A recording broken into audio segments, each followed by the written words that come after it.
So welcome to InTheHyperloop again. Finally got the audio fixed. Hopefully we will redo the stream and fix everything a little bit later. So, Groningen, Netherlands.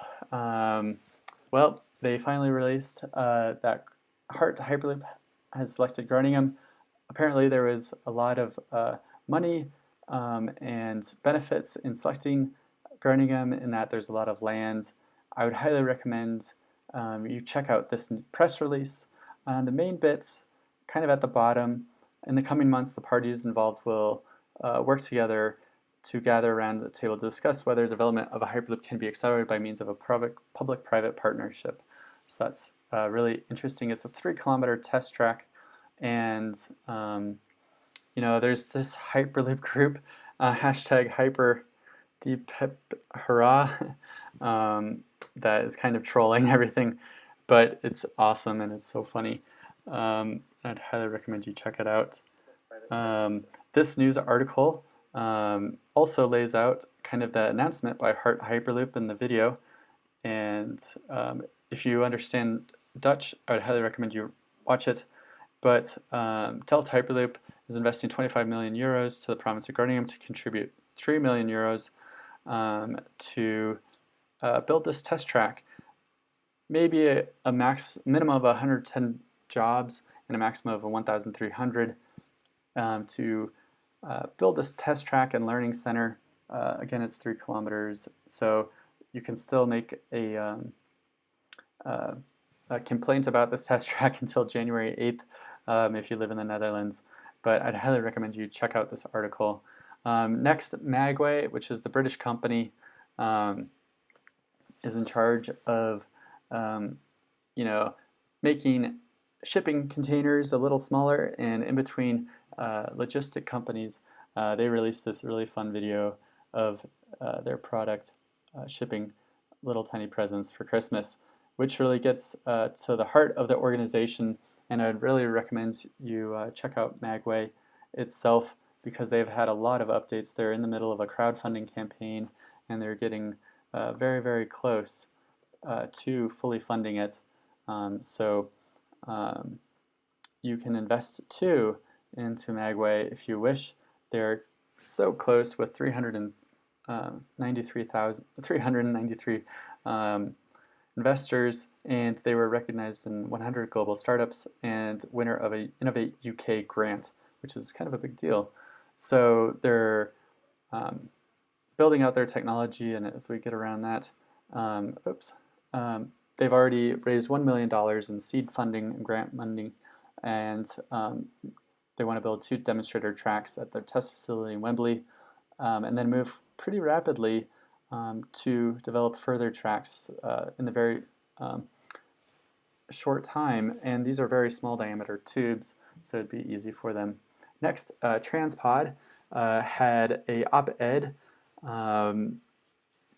as a proponent for Alberta and building a test track out there. There's currently a lot of debate of whether to build high-speed rail or Hyperloop in Canada, and this is a response to that op-ed by high-speed rail people, in that they should really just work together. And Transpod laid out really good points on the proponent of Hyperloop being ultra-fast, high-speed, more safety than a highway, and it will reduce greenhouse gases and operate between Edmonton and Calgary, and they even want to build a test track soon because they have the financing built up for that and lined up. So that's really interesting. Good on Transpod for taking an op-ed out to directly respond to a critical piece. Next is Zeleros, and the ports of Valencia have signed a cooperation agreement to study the application of Hyperloop technologies to boost efficiency and sustainability of freight transport in ports and logistic hubs, which is really fascinating. The Chicago Tribune has, of course, reported upon the Hyperloop TT route between Chicago, Cleveland, and Pittsburgh. A lot of news lately about that route, and I would highly recommend you just Google it. Currently, there's just a very limited rail line between some of the cities, so this is a very major study. Of course, they haven't released the whole study, but it's really fascinating, so I'd highly recommend you check it out. If you follow us on Twitter, you would have seen this today. Hyperloop Connected, which is an offshoot of Delft Hyperloop, is kind of a think tank of different ideas for Hyperloop, rolled out one about automating the Hyperloop with AI, how AI might influence the Hyperloop network and stations, incident detection, and automate operation, which is really interesting. So this is from a European Parliament research service, so that's cool. Next, make sure you follow and like a lot of the Hyperloop pod competition teams that are still working really hard. We've not heard any details from SpaceX and the Boring Company on if the Hyperloop test track will be complete for all the Hyperloop pod competition teams.